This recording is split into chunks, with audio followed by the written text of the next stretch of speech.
The games are about to begin. You're watching Butler Esports.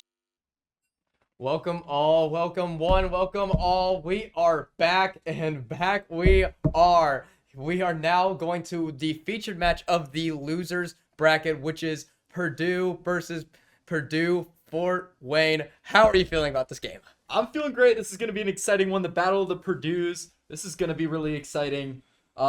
Yeah, let's get into it. It's going to be great. All right, and I think we're already hopping into Champ Select if I'm not. And here we go. Purdue on blue side, Purdue Fort Wayne on red side. Already we're seeing a Rengar ban from Purdue and a Draven ban from Purdue Fort Wayne. It doesn't look like people want to experience Draven today, and I do not blame them. That champion is so dumb. Oh, yeah. Yeah, that champion's crazy, especially with, like, all the engage that people have been playing today.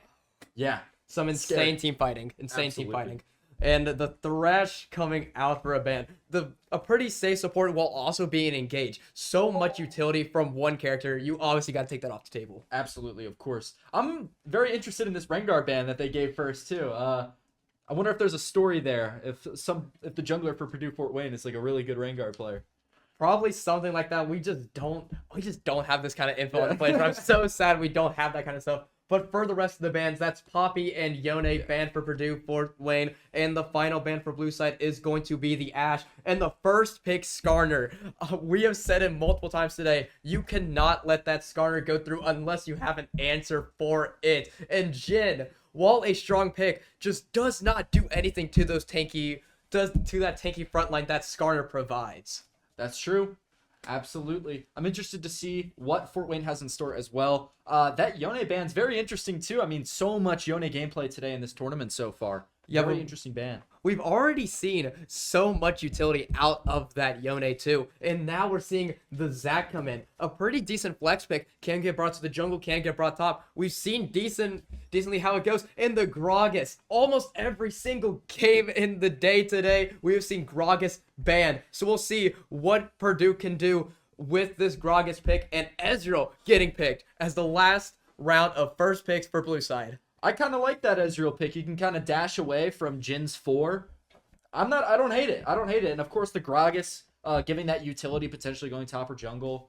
Well, I guess it doesn't really matter with Skarner, but still. I mean, that's very true. Pick. But now we're seeing a Nautilus come down. Like Nautilus will be really, really good lockdown for that Ezreal if he can find it. But all Ezreal needs to do is just simply E away, and then he is out of all harm's way. And Skarner and Gragas also being really good. Engage or even disengage. Skarner ult, Gragas ult, all of this stuff coming out. But now we're going to see the second round of bans. Let's see if this will help both teams. The Swain ban. Swain recently got reworked, so now his ult does so much more. The slow is so much more. The E, the never move, roots for so long. That is a really good ban, I think, for the side of Purdue Fort Wayne. And just another position. You can play him mid, you can play him support, you can play him ADC, just so flexible. I think that was a great job from Fort Wayne just getting that ban out of the way. And now we're seeing Hui come down for the side of Purdue. That is a really interesting ban. We see Hui get played a lot. It's mainly in the mid lane, but sometimes he can even be played support, and I've even seen it being played APC. Like, he is so versatile with 10 basic abilities, so much versatility, so much utility. And then we also see Gwen ban and the Ornn ban. They see that Purdue Fort Wayne doesn't really have too much of a front line, minus just the Zac and the tankiness that is just the Nautilus. But as soon as that Nautilus comes in, the Ezreal can chip away, the Scarlet can chip away, all the people can chip away at that guy's health. So Ornn is a really fantastic ban for them. Yeah, I agree. I think it was a great ban as well. Kind of not necessarily shooting themselves in the foot with the Swain ban per se, but the K'Sante pick, I like that a lot for them. K'Sante's just a good character. Oh yeah. He still hasn't experienced the big mega nerf that a bunch of people are expecting, especially the big pro players are expecting. This champion used to be an absolute monster, still is a monster, but not as much as he used to be. And now we're seeing Corki come down. So a bunch of AD poke for the side of Purdue. And the set hover. Oh, and it's locked in. Wow. I don't really know what to expect out of this team call. The only actual AP damage is Gragas unless they decide to go AP Ezreal, which honestly I would love to see an AP Ezreal. I don't know about you. I would love to see me and the other guys from Roar were talking about it earlier today at lunch. It just looks so amazing if somebody's able to just WE and one-shot somebody from AP Ezreal. But now Purdue Fort Wayne not locking in a champion to the last second, and it's Orianna. That kind of solidifies their team fight. They have a big team fighting frontline comp that I don't know. I still don't know how to feel about that Jhin pick. That Really? Jhin pick just does not look the greatest to me just because of Skarner and Set in the same draft. Yeah, for sure. I think it's definitely a little questionable, but I think when paired with Nautilus, I feel like I don't think Jin's gonna get too far behind in the game if he's just paired with Nautilus there. So I'm rooting for him. I actually do like this team comp a lot. Zach in the jungle provides a lot of versatility with like roaming around and all of that. So I really like it. Yeah, and remember everybody, this is a best of one. We are not in best of three territory anymore. This is the teams truly fighting for their lives. They will be looking to take names and not leave any prisoners at all. I'm wondering how the two team comps are going to really plan out. Obviously, we can see Purdue Fort Wayne, their team comp is so just built around this team fighting. Nautilus ultimate, Zac ultimate, so many different ultimates to get them knocked up, to get them off of this Jhin, because this Jhin has to stay alive in order for something to be made. And even the Orianna too. Like I feel like the Orianna could go in there, do a lot of AP damage, do a really great job just tearing down a lot of the different players that Purdue main campus might have. Well, I think now we have to look at Purdue. They have that Skarner pick, that one Skarner pick we've talked about all day, how absolutely broken that this character is, dashing through walls, slamming people into those walls, and then impaling them. You cannot move against this champion. That's true, and that Jhin Nautilus bot lane is going to be a little worried because, Nautilus with that hook early game, try to get those, that early chip in. But if you have Skarner, like, lurking about, trying to get you, I don't think you're really going to want to engage too much down there. Also, how immobile this team actually is. The only real mobility is Zac with his E, Nautilus with his Q if he hits a wall. Jhin has no movement-based abilities unless he decides to bring Ghost, and that's his only movement ability. And then Orianna only has that movement speed boost. There's That's no true. way for them to get away from the Skarner. That's true. It is very questionable, especially because Skarner was the first pick. You'd think Exactly. they really would try to counterpick there based on that, but I don't know. Maybe they know something we don't. I mean, maybe, but I think it's mainly because they wanted to get that Yone out. We saw Yone this entire day absolutely demolishing teams, destroying teams, no matter what situation he is put under. And now the Skarner getting brought out, we now get to see what kind of monster this can be. But Purdue Fort Wayne definitely has a chance to make this comeback. Absolutely. I think they do have a decent team comp. It really is just a question of mobility and seeing what they can do here. It's going to be an interesting one. I'm really excited. I'm more ready to see how well that Purdue can actually do against that Cassante. That Cassante is going to be a problem no matter what. He has so much. We talk about that mobility. He does have that mobility. He can displace that Skarner. But the problem is, if Skarner is unstoppable and you're running into that Skarner while he's unstoppable, it will not matter. You're just going to become a Cassante that's just a sitting duck. That's true. We'll see what happens in this game. But I definitely think that, like I've been saying all day, these teams are going to be prioritizing those early objectives, and they're going to try getting ahead as fast as possible. I don't know how much early game pressure that they're going to have anywhere but the bot side of the map for Purdue Fort Wayne. That's true. And like with many teams today, pretty much all of those junglers have been prioritizing that bot lane. So, your point about Cassante, I mean, that can wait until later in the game, because I feel like this Skarner is going to go in there and try to wreak havoc on, Nautilus and Jhin, because they're just not really going to be able to move around too much. That's absolutely true. And while we're just waiting now for the spectator delay from the game to make sure that everything stays fair. Nobody's cheating around here. But now, I'm still trying to think, what were they thinking when locking in Jhin first against a Skarner? I can't make sense of that in my mind. I can't. Yeah, I can't tell you either. And then going to the Zac as the second pick too. Very interesting choice.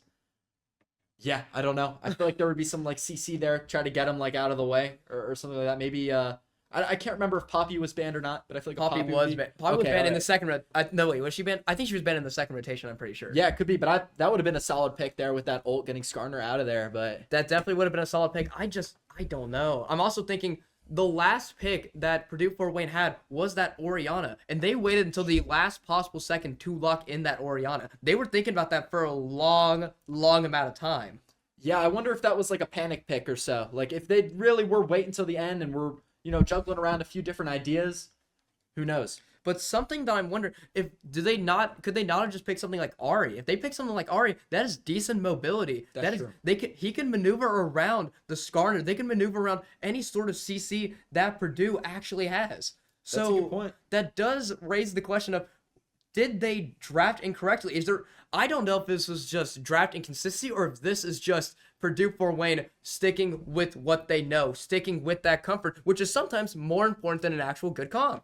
Yeah, I guess we'll find out. I know that recently in the meta, Nocturne Ari has been super strong, and I feel like that duo right there would be really good for this setting, honestly. I just don't think you can lock something like that when there's Skarner on the other That's side. true. Skarner is just an absolute mad lad, an absolute menace. And I just want to say this as well. The set, I did not expect set to come out at all in this tournament, but the boss is here. He is on the rift, and we are ready to go into this game. Best of one, Purdue main campus versus Purdue Fort Wayne. Let's get into it. Absolutely. And we got the Gragas support. Interesting. Huh. It's very exciting. I never even questioned where any of them were going. I didn't even question the Gragas at all. Yeah, for real. I don't know. I guess set Gragas could have been swapped around, but for some reason I had it in my head that it was going to be set support. I don't know why. That was I don't know. I feel like that would have been smart. That I'm still questioning, where's the AP damage at? Is Gragas just going to be enough AP damage on his lonesome? Yeah, exactly. Especially in like a support capacity. I see the electrocute there, but I don't know. This does make me man. And now that I'm looking at both of these team comps, it's definitely, I think Orianna was just a pick to try to neutralize that Corki. Yeah. That can be really big AD damage, and the mobility that Corki provides with, and especially the damage with his ultimate, that could mean the difference maker as far as chip and poke damage goes. And already right now, we're seeing a 2-1 Gumayuki with Sakam bot lane, sitting in that bush, waiting for somebody to step up, and it looks like they're going to find their targets. As it comes down, the stun comes down, and then the electrocute automatically proc. So much damage! Just the arcane shot missed, but that is still so much damage, and the support is already having to recall. Absolutely. I forgot Gumayuki was on this team. That's probably why that Draven ban came out first. That one indeed makes sense, but we're seeing a lot of trading going on. I don't know if Orianna would ever want to take this trade, but now all you did was just sit in the machine gun fire. What are you doing? Yeah, that's not what you want to see if you're on the side of Purdue Fort Wayne. If you're a Purdue Fort Wayne fan, it's not looking good so far. But it looks like Kasante's doing all right in the top lane there, going up against Set. Interested to see what's going to happen with the bot lane after that first back that Nautilus had to have. There's the level 2 for both members of this bot lane. The E comes down in the double punch. Set can just take these trades over and over and over again, and because of that passive, he is going to be able to heal so much. It doesn't matter what Kasante can do. He is just going to try to survive this lane, because as soon as Kasante can survive this lane and get some items into his back pocket, his ult will be devastating. He will go all out and destroy everybody on Purdue's team. Oh yeah, absolutely. And this Gragas is also doing just a fantastic job of zoning out Nautilus, zoning out Jhin, providing a lot of space for Ezreal to just be able to farm just by himself. I mean, look at the CS difference there in the bot lane. 17-6. That's pretty substantial for these first few minutes of the game. That's absolutely true, but right now, we're not seeing too many shenanigans, except for Set going down mid lane to stop the Zac from trying to engage. He's running in, he finds the E, but just can't find that much. He's just too tanky, and Set just does not do enough damage this early on. Absolutely, absolutely. It's a pretty passive game other than that. I mean, Kasante is now just able to hit this wave, get some CS, get a little bit ahead on the Set, who was kind of bullying him earlier there. That's very true. Kasante trying to zone him off the wave. They're just gonna be swinging at each other. The W, The Hail Mary comes out, and then so much damage. The barrier has to come out from the ADC, from the Jhin. The Skarner E comes down. The Flash has to come out. He finds the E, but 1 HP lives the Nautilus. No first blood this early on. Yeah, no first blood yet, but this is... That Skarner... And right here's the W! Nothing... Ooh, I'm just like holding my breath. That's... Nothing more will come out of that, but the Zac is also up here. This set has to be extremely careful. Does have TP, can look for the back and TP, but Zac is looking from behind. The Baka is coming out looking for Phantom right here, and he might be able to find him. The Flash comes out, does not hit him with that Q. That was a great play by Phantom. He got out of that. That's the best possible outcome he could have had there. That's absolutely true. It was definitely not the best looking one at all. But now we're gonna see Eugene taking this Grom, trying to extend this jungle lead more, looking for the E. Can't find it because the Nautilus Q. Jhin W comes out, but misses. Nothing more can happen here. As you said, that Gragas is so low on mana, the Smite comes out, securing the Grom for Eugene. But nothing more will come out. But T1 Gumayuki has to watch out. He is running low on mana, and his teammates are also backing. He cannot stay here for much longer. Absolutely. And Corki just chipping down Orianna once again. That's just been the story of this mid lane so far. Corki just kind of pushing Orianna back, creating space, farming while he can. Although the CS difference, not substantial.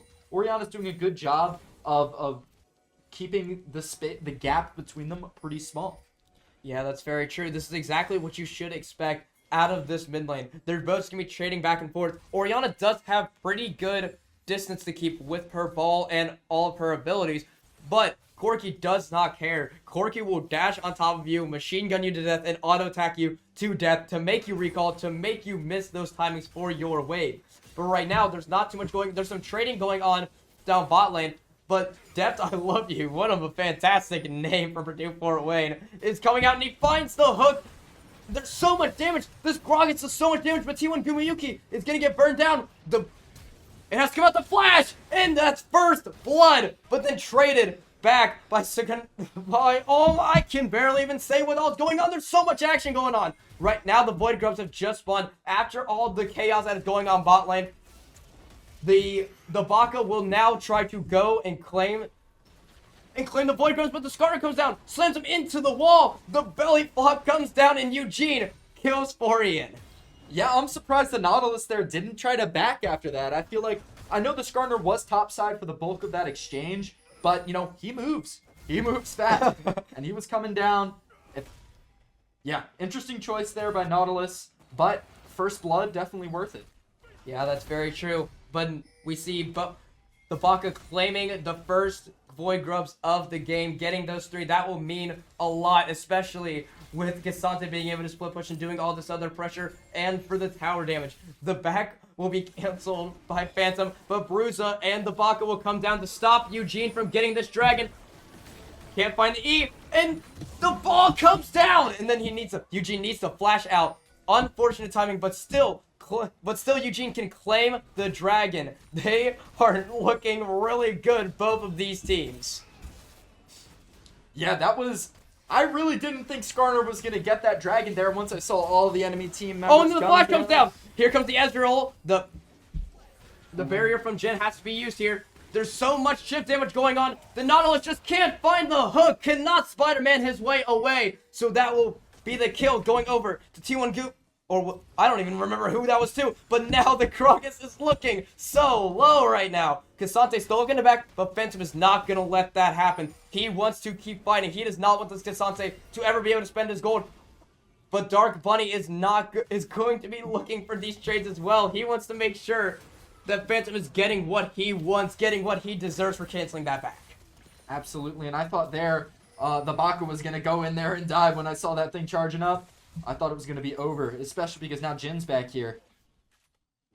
Yeah, now we see Jhin is on very low health and in medium mana. His mana bars have gone now. Level 6 just claimed, so healing a little bit of that back.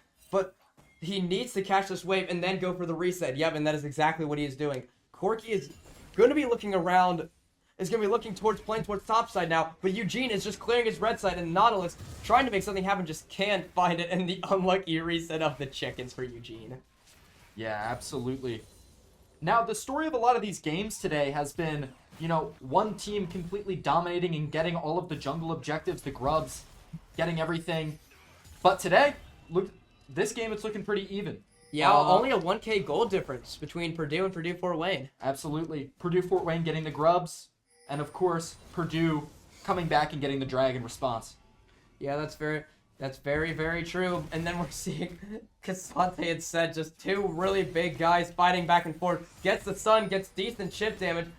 Cassante still trying to fight this, but on the bot side, Nautilus looking for the hook. Just doesn't do enough damage. Gragasol comes out, and the burst is just too much. The flash is invested, but cannot find his way out. And then Cassante used the all-out. The Oriana Orb will be used, but then the Scarlet will also be used. But there's so much damage going on here. Cassante finds it, but it is Oriana that gets the double kill on the top side of the map, traded back and forth.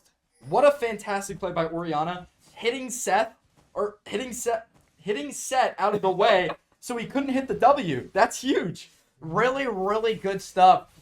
This is making me surprised that some of these teams make it to this kind of losers bracket. It is so amazing, and both of these teams fighting for their lives right now. Only a best of one. This will determine who has the chance of making it back to grand finals. Absolutely. And I'm wondering here, a little bit of a soft reset. People going back to their lanes. Looks like Zach's going to back. And I think the story of the game right now is going to be vision. It looks like Purdue Fort Wayne has like a very commanding vision presence up in the top lane. A good amount in the jungle. And it looks like Purdue is going to be going here.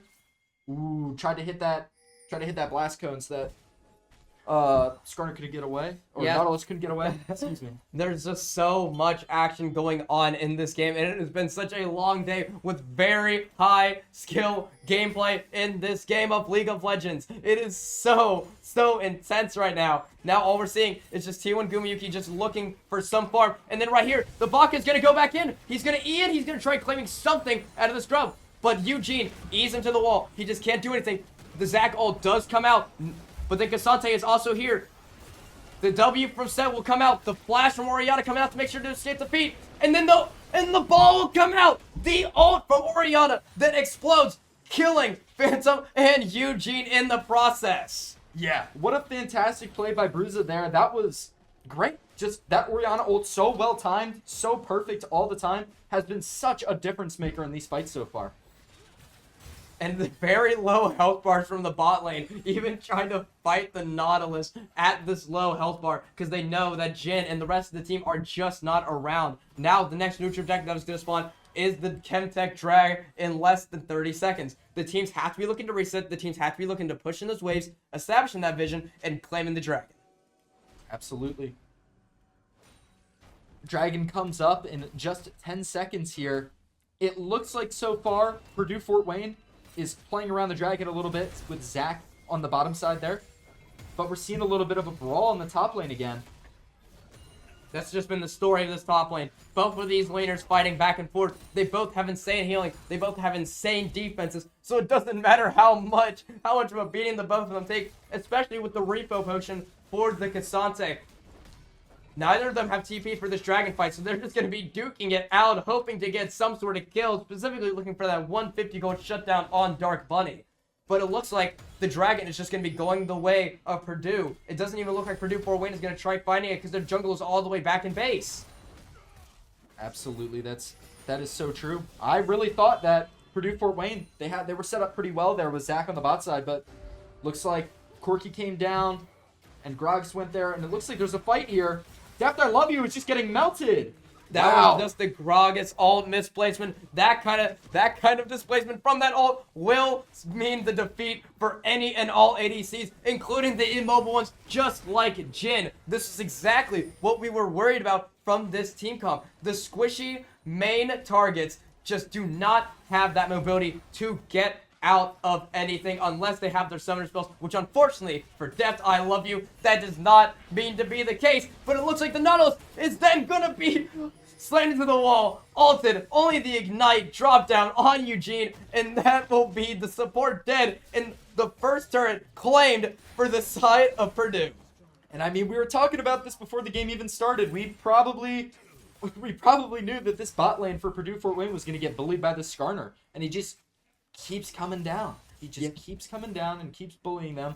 Gragas has some just extremely well-placed ults. That's very true. And we're also seeing, if you look at that scoreboard, only T1 Gumayuki has that big enough lead. The other members, the top lane, the jungle, and the mid lane for Purdue Fort Wayne have those shutdowns, have that advantage. They will be looking for so much here, and then the Zach E will just miss, and the Q will also just completely whip on Phantom, not finding the target that the Baka wanted. Yep. And it looks like, yes, Gragas is going that full AP build, which we were kind of concerned about before, getting those Sorcerer's Shoes and everything. Dark Seal as well. Very interesting choices there. Yeah, it looks like something's going on in the mid lane here. I wonder if Gragas is going to be coming in. Trying to get something on an outlet. Looking for that ult, he finds it! And 4 lane goes down. Deft, I love you, is going to make it out there. Just so unfortunate. Nobody expects the Gragas ult to do that much damage, especially when it's a support Gragas. Only the ult from 4Ian coming out to save the AD carry, to save Deft, I love you. But it looks like Eugene is now going to be looking for this Rift Herald. One of the really big neutral objectives that they are going to need to extend their lead. They are up 2 dragons, and they want to be up more. Absolutely, and I was thinking there for a second that Gragas was going to go top lane, try to find something on Dark Bunny there, maybe get that shutdown. But looks like they just wanted to get that Rift, get out of the way, and reset a little bit. Yeah, it looks like the W from Cassante is going to come out. Set looking golden. The ult from Dark Bunny comes out. The ult from Phantom also comes out. So it's just 2 unstoppable monsters going back to back. Both of them finding absolutely nothing right now. Absolutely. It looks like there's going to be something crazy going on in the mid lane over there. But a fight in the top lane. Dark Bunny. In the Jhin ult, the curtain call will come out. And it looks like Corki will hop into the Rift Herald, not try to use it for an always wrong. Is he going to try running it down the river? Go all the way down there. Drifting. This is not a racing game, Corki. Get back to your lane. I wonder if he makes it. He made it all the way down bot lane. Unreal. Oh my gosh, this is the kind of League of Legends that I love watching. Just watching the chaos unfold. Seeing the set come out. A bit of a questionable re-engage. That will be the flash coming out from Phantom. I'm surprised it wasn't actually the entire thing, but then the Skarner all comes out. 4Ian is just not allowed to play the game. The last auto attack will take it down, and Cassante will take out the set off screen in the top lane, and there's so much extra going on right now. The Skarner E will not find anybody. He changed his mind. Looks like the Gamayuki and Saknon might contest this turret a little bit, but no, they find Gragas. Bruisenthal will come out there. That was really, really good reaction timing from the Orianna, from the mid laner. That is now 3-0. Almost having 2 items. 8 stacks on that Dark Seal. She is going to do a lot of damage this game. Oh yeah, absolutely. But right now, the only neutral objective that's going to be spawning is in 30 seconds. That Mountain Drag. Both teams are going to be looking for this, especially if you are on the side of Purdue Fort Wayne. If Purdue main campus will get this dragon, that will mean that they are on Soul Point, and that is not the position you want, especially when the goal is so close, barely even 1,000 off of each other. And I think Purdue Fort Wayne is really, they have that in mind. I see them heading down there. I see the Zach on his way down there. Cassante setting up in the right spot while they have Orianna top, who has that TP ready to go if needed. And it looks like the dragon will spawn. 4Ian will find his way out, so nothing bad will happen. Bruza is now coming to stop the set from split pushing up there. She has her TP, but Phantom does not. This might be some mispositioning because now she's going to be looking to hopefully go down to help the team with this fight. But I don't know. AZ1 will now get hit by the hook by the Nautilus. And the Ignite, the Jhin W will come down, and 4Ian finds the kill. That is not who you want to have the kill, but at least he gets the number advantage. Absolutely, that's true. And I'm interested to see, is Eugene going to back off? Is he going to linger a little bit for this drag? And it looks like the rest of his team is going to be pushing, so this will be the dragon for Purdue Fort Wayne. But that will be the tier 2 turret. The gold going to the ADC, the 6-1 Ezreal. He is looking for even more gold. He is looking for more items to extend his lead to hopefully be the reason why Purdue will win this game and continue on. Absolutely. And that's been a commonplace in a lot of these Purdue games. Gamayuki has just been getting so far ahead and just been playing fantastic. It looks like there's going to be a fight here in the top lane. There is so much going on. The ult, the ignite, the flash, and the death of the Gragas support. The Castante's also up here with the TP. All out comes out. The shutdown from T1 Gumayuki. And the Skarner will come out. And who will claim this kill? It might be, and the set with the Haymaker shuts down the Casante. Very well played there by Purdue. I was really worried for a second there that Gamayuki was going to get shut down there. He was pretty low. He was in a very vulnerable spot for a lot of that team fight. But his team had his back. A lot of great CC. And they finally get the shutdown on Casante there. Now, unfortunately, the exact thing that I said was going to happen for this team with this Jhin. The Jhin just doesn't do enough damage, especially when he is faced with a turret. Even the 4-shot doesn't do that much damage. And right now, the Baron Nashor will be spawning in less than 20 seconds. Orianna will have her TP up. Corki will have his TP up, and so will the set. So many TPs, so much split pushing, and people will be looking for this objective. But right now, it just looks like the battle of the side lanes. The two mid laners clashing yet again.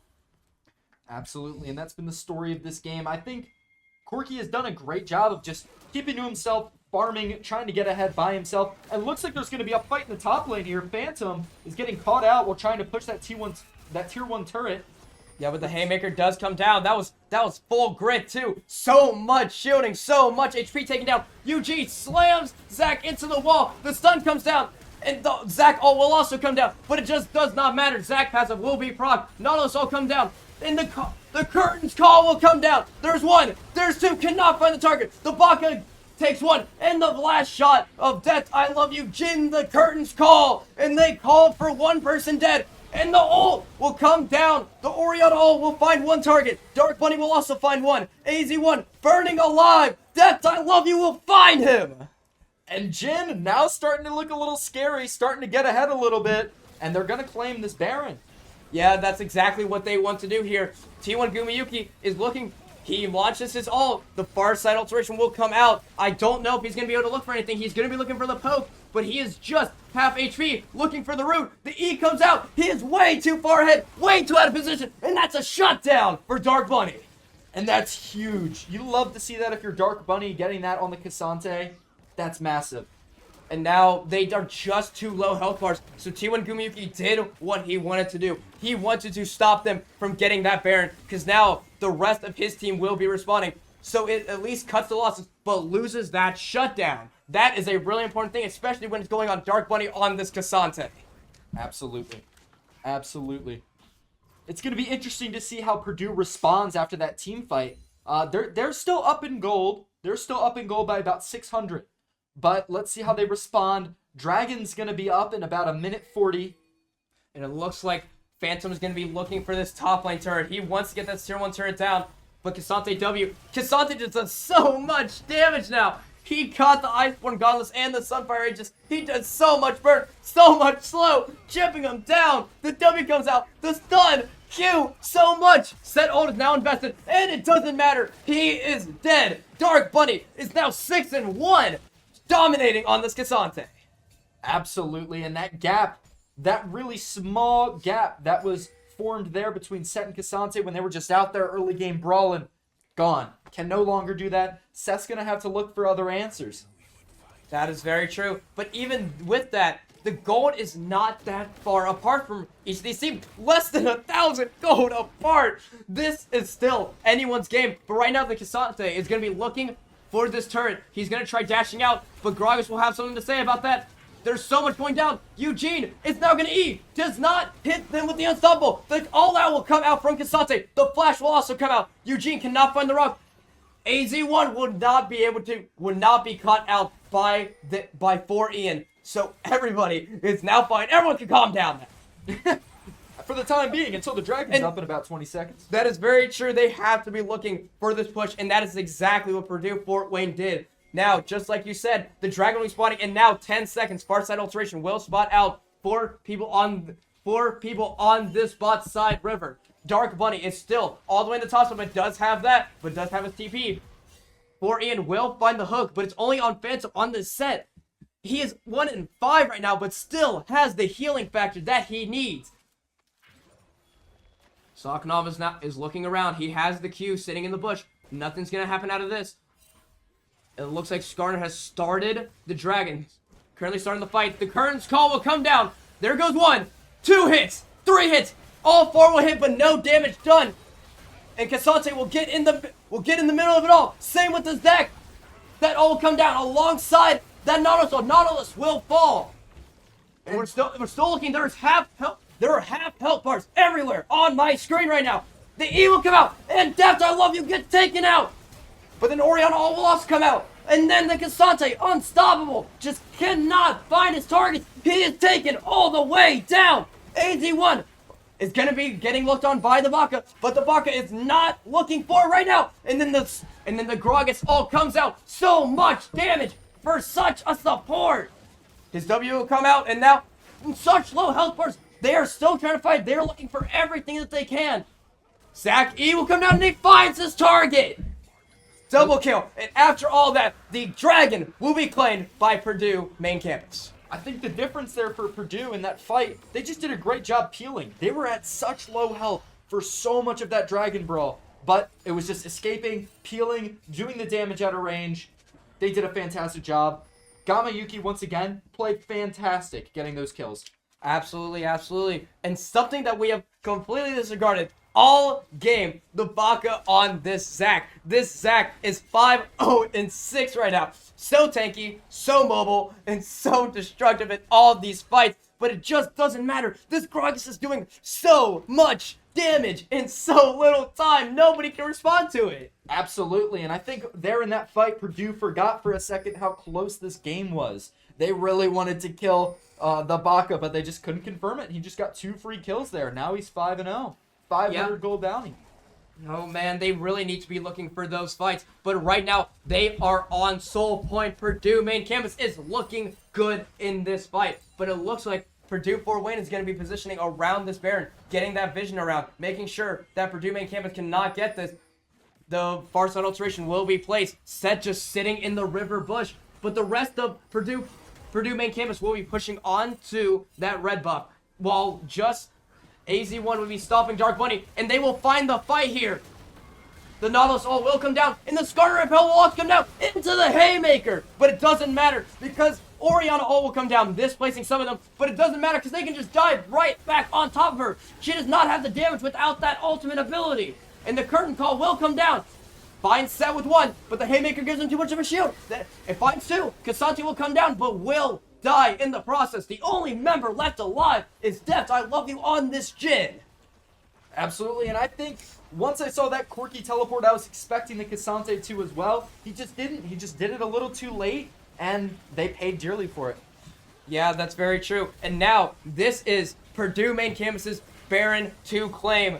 Jin just cannot do anything about it. Finding the W, but just can't look for it. T1 Gumayuki is going to be looking to completely get rid of this health bar, leveling them down with just a sliver of HP left. That might look like he has a bunch of HP, but it's Jin. He does not have HP to contest this Ezreal. Ezreal looking for the cross-grab ultimate. Does he find it?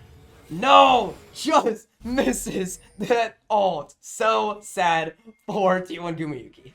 Now we're looking at a whole reset here. A lot of vision on the side of Purdue Fort Wayne, though. A lot of vision everywhere on the map.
the team comp that Purdue Fort Wayne has put together, picking the Nautilus and picking the Jin when Skarner was the first pick, definitely very questionable. Yeah, this Skarner, even though he is only 1-3-10, is still Skarner. His ults have been amazing. The Impale has been incredible. Phantom finding the tier 2 turn in the top side. And all that Purdue Fort Wayne can do is just try to get rid of these waves. The Dragon, the soul for Purdue main campus, will be spawning in 20 seconds. Purdue Fort Wayne has to make something happen here, but I don't know if they have the utility to do it. Yeah, I don't know if they do either. I mean, Zach's topside right now. This Dragon's up in 10 seconds. I don't know what's going to happen here.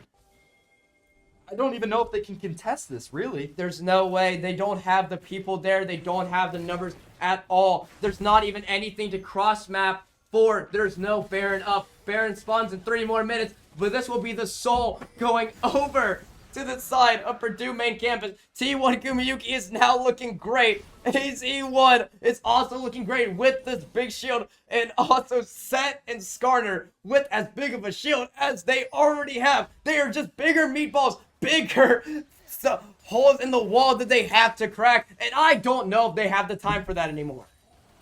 That's a big question mark, absolutely. This could be the final team fight right here. Skarner E comes A lot down. of action. Just can't find it. The original inhibitor just gets destroyed. I don't think they're going to be looking for much more. They're going to be rotating over to mid, but so is Purdue Fort Wayne. They're going to be defending this wave, clearing it really good. They have some really decent wave clear, but I don't think that they can look for any sort of fights, and that's not what they're trying to look for. But never mind, Dark Bunny jumps in, but then the Jin W just misses on the root. But the rockets from AZ1 will be coming out. Some decent poke damage will be coming out from this character right now, and they are not going to be looking. They're going to be looking for so much more, but Purdue Fort Wayne just can't do much about it. And right now we're seeing the interrupt from the Zac jump with the Skarner E. It does not matter. The Impale will just miss because of the flash. Oriana ult will be invested. The damage coming out from these characters are insane. Dark Bunny is just getting chipped down. That I love you. What? Don't be all the way up there. You are a Jin. You had to pop the barrier, and then you're absolutely taken out by T1 Gumiyuki. 12-2 on this Ezreal. Almost full build, and that might just be what they needed to finish out this game. Granted, they do not have the people in order to do so, but that Baron will be up in 1 minute, and that is so much gold in their pockets. Absolutely, Purdue's gonna look to reset here. That was intense. That was an intense fight. I saw Cassante go right to the back line. I was like, oh man, this isn't looking good for Purdue. But no, they managed it well. I mean, the storyline of this whole game for them has been peeling. They've just done a fantastic job peeling, moving around, and just managing these melee champs that Fort Wayne has. Yeah, I'm still questioning this team comp from the side of Purdue Fort Wayne. You can't do anything. You are too squishy, especially with that Mountain Soul going to the side of Purdue main campus. This Skarner is locking it down. All of your members and Ezreal and the Gragas are doing their work to make sure that they die as they are CC'd. And are concerned before this game about Purdue maybe not having enough AP. They silenced us. This Gragas has been doing work. I say this all the time whenever I'm casting with somebody else. They are showing why we are at the casting desk, and they are on this big stage. That's right. I said they might know something we don't, and I was right. And then the explosion! Never let me question the Gragas support ever again! The interrupt from the plant will be taken out, and then the unstoppable from Gassan to the curtain call will come out, finding its target, but it just does not do enough damage for them. They are too high health bars. And they're getting chased out. 4 Ian, 1 HP, the Baka, 1 HP with that Zag passive still up. They cannot find that target, but they are looking for that turret. They are looking for that inhibitor. They are looking for the game.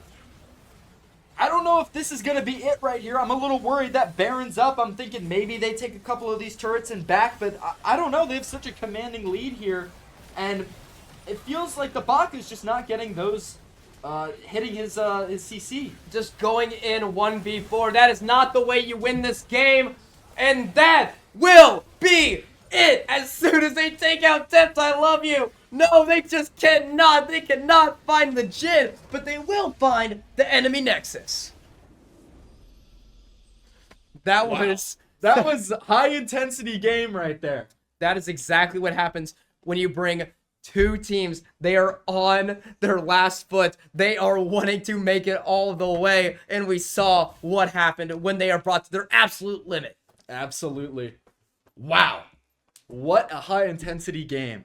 Fantastic plays from both sides, from both ends. Great job. But GG's to Purdue. Thank you for watching. For more updates, follow the Butler Esports socials at Butler Esports.